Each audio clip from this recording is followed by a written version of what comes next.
Hello everyone, welcome to my YouTube channel Learnology with चांदनी।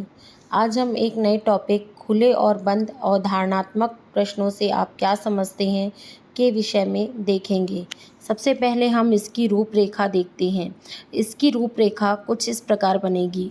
प्रस्तावना, प्रश्न का अर्थ एवं परिभाषा, प्रश्नों की विशेषता, प्रश्न पत्र के प्रकार, खुले प्रश्न का अर्थ, बंद प्रश्न का अर्थ, खुले और बंद प्रश्नों की विशेषता, खुले और बंद प्रश्नों के उदाहरण, खुले और बंद प्रश्नों का शिक्षा में प्रयोग, खुले और बंद प्रश्न पूछने की प्रक्रिया में सावधानियाँ, उपसंहार, संदर्भित ग्रंथ।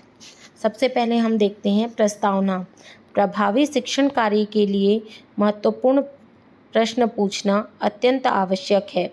सही प्रश्न वही होता है जो सही समय पर और सही व्यक्ति से किया जाए ताकि सही जानकारी प्राप्त हो सके। बहुत से शिक्षक स्कूल में पढ़ाने के समय बहुत प्रश्न पूछते हैं। बहुत से प्रश्नों के लिए केवल एक शब्द के उत्तर की आवश्यकता होती है और विद्यार्थियों को उत्तर देने के लिए बहुत कम समय दिया जाता है। साथ ही शिक्षा छात्रों की भागीदारी को प्रोत्साहित करने के लिए कक्षा में प्रश्नों के लिए अनेक तरीकों का उपयोग किया जाता है ताकि छात्रों को शिक्षित करने में आसानी हो।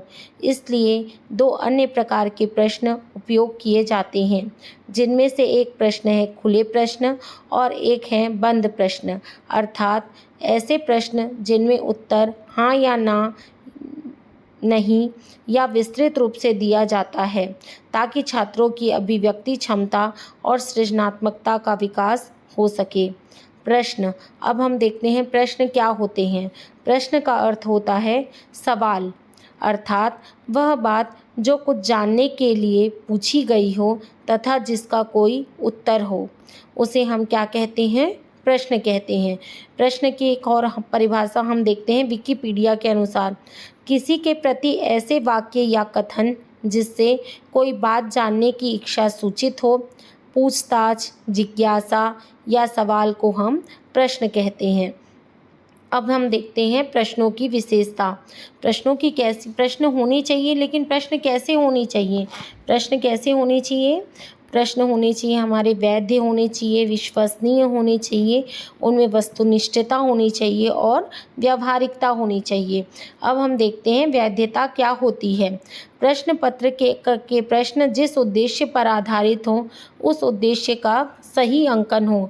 वैधता मतलब क्या बोल सकते हैं हम कि जिस उद्देश्य के लिए आप प्रश्न कर रहे हैं उस प्रश्न से उस उद्देश्य की पूर्ति होनी चाहिए।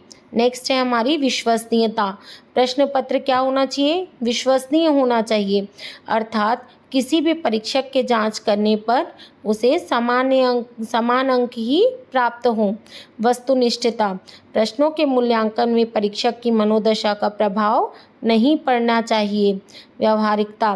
प्रश्न पत्र में प्रश्न संख्या, कठिन स्तर व्यावहारिक होना चाहिए। मतलब प्रश्न पत्र में क्या होने चाहिए? केवल कठिन प्रश्न या केवल सरल प्रश्न नहीं होने चाहिए।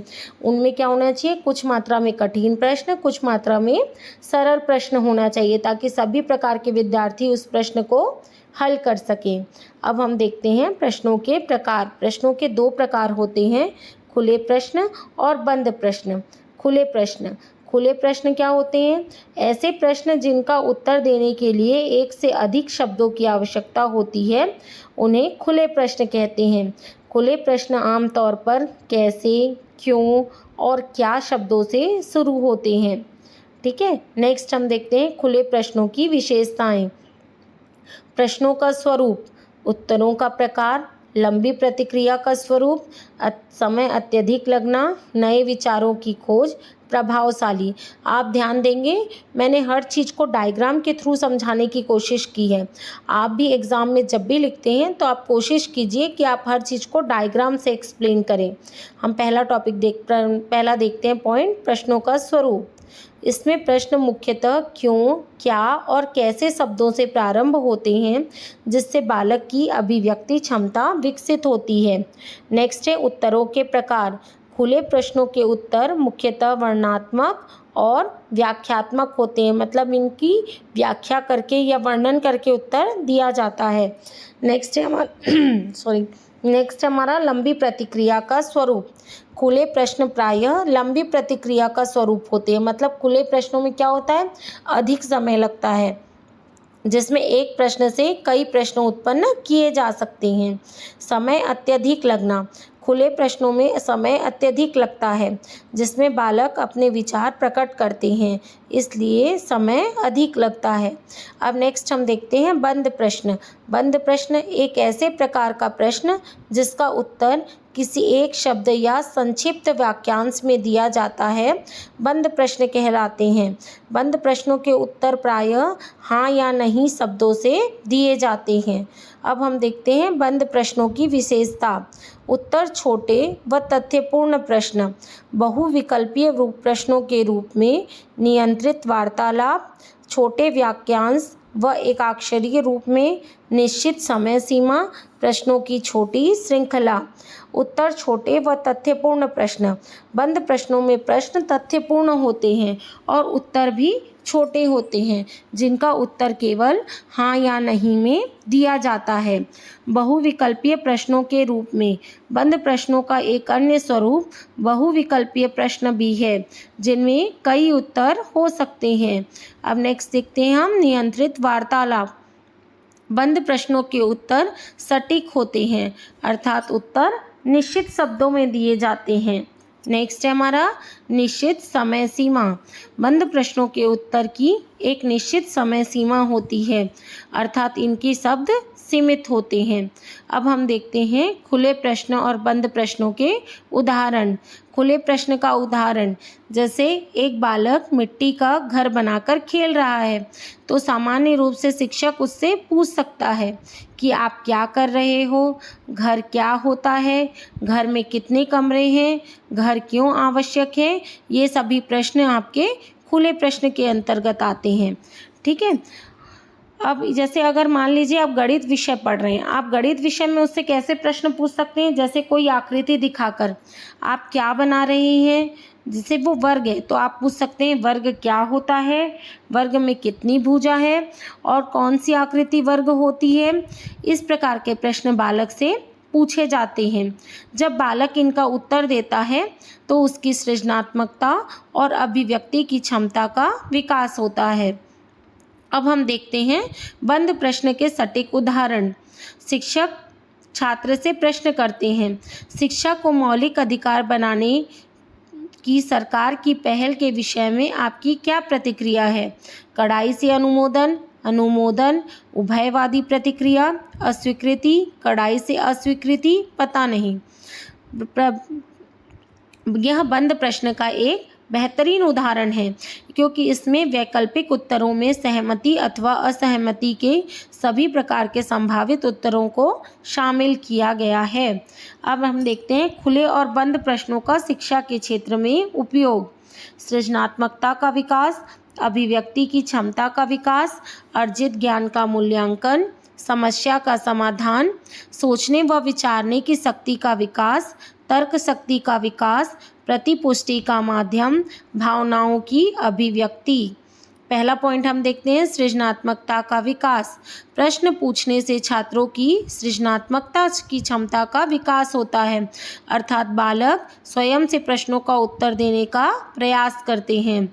अभिव्यक्ति की क्षमता का विकास, प्रश्नों के पूछने पर छात्र उसका उत्तर प्रभावी रूप से देता है तथा वह अपने विचार अभिव्यक्त कर पाता है। अर्जित ज्ञान का मूल्यांकन, प्रश्न पूछने पर छात्रों के अर्जित ज्ञान का मूल्यांकन हो जाता है तथा यह ज्ञात होता है कि छात्र सीख रहा है या नहीं। नेक्स्ट है हमारा समस्या का समाधान। प्रश्नों को पूछने से छात्रों की समस्या का ज्ञान हो जाता है तथा यह ज्ञात हो जाता है कि छात्रों की समस्या का समाधान हो रहा है या नहीं। नेक्स्ट है हमारा प्रतिपुष्टि का माध्यम। प्रश्न पूछना प्रतिपुष्टि का माध्यम है। प्रश्नों से उचित प्रतिपुष्टि, प्रतिपुष्टि मतलब क्या होता है, फीडबैक, कि बच्चे को समझ में आ रहा है या नहीं, ये आपको पता चल जाता है। खुले प्रश्न और बंद प्रश्न पूछने की प्रक्रिया में सावधानियाँ। प्रश्नों का स्वरूप, प्रश्नों की क्रमबद्धता, विषय संबद्धता, छोटे प्रश्न पूछना, सार तत्वों का समावेश, सरल भाषा, चिंतन आधारित प्रश्न। प्रश्नों का स्वरूप, छात्रों से पूछे जाने वाले प्रश्न छात्रों के स्तरों के अनुकूल होने चाहिए, ना ही उच्च होने चाहिए या निम्न। अर्थात क्या है कि आप जैसे क्लास 5 में बच्चा है तो आप उससे क्लास 8 के बच्चे का भी सवाल मत पूछिए और क्लास 2 के बच्चे का भी सवाल मत पूछिए। प्रश्न ऐसे ही होने चाहिए जिनका उत्तर क्लास 5 के बच्चे के देने के लायक हो। नेक्स्ट है हमारा प्रश्नों की क्रमबद्धता। छात्रों के प्रश्नों में क्रमबद्धता होनी चाहिए ताकि उन्हें गतिविधि का पूर्ण ज्ञान हो और सृजनात्मकता और अभिव्यक्ति की क्षमता का विकास हो सके। नेक्स्ट है हमारा छोटे प्रश्न पूछना। छात्रों से जो भी प्रश्न पूछे जाएं वे छोटे होने चाहिए ताकि छात्र उनका उत्तर देने में सक्षम हो। नेक्स्ट है उसमें सार तत्वों का समावेश। प्रश्नों में सार तत्वों का समावेश होना चाहिए तथा प्रश्न विषय वस्तु से ही पूछे जाएं। सरल भाषा, प्रश्नों की भाषा सरल होनी चाहिए ताकि छात्र उन्हें समझ सके और तार्किक उत्तर दे सके। अब हम नेक्स्ट देखते हैं उपसंहार अर्थात कंक्लूजन। इस प्रकार उपरोक्त तथ्यों से स्पष्ट है कि सीखने वालों की सृजनात्मकता और अभिव्यक्ति का मूल्यांकन करने के लिए मनोवैज्ञानिकों और शिक्षा शास्त्रियों के द्वारा अनेक विधियों को बनाया गया है, जिसके आधार पर बालकों की सृजनात्मकता का मूल्यांकन किया जाता है, जिसके लिए अनेक विधियों का प्रयोग होता है। इन्हीं में से एक विधि प्रश्न है। इसके द्वारा छात्रों की सृजनात्मकता और अभिव्यक्ति की क्षमता का विकास होता है। अतः बालक की गतिविधियों के संबंध में प्रश्न पूछकर उसकी गतिविधियों के मूल उद्देश्य और व्यवस्था को जान सकते हैं। इसके लिए हम संदर्भित ग्रंथ अर्थात रेफरेंस में हम क्या क्या यूज़ कर सकते हैं? A.B. Bhatnagar, doctor Soren Singh, R.A. Sharma. आज के लिए बस इतना ही। अब मिलते हैं नेक्स्ट वीडियो में। तब तक के लिए अगर आपको मेरी वीडियो अच्छी लगी हो तो मेरे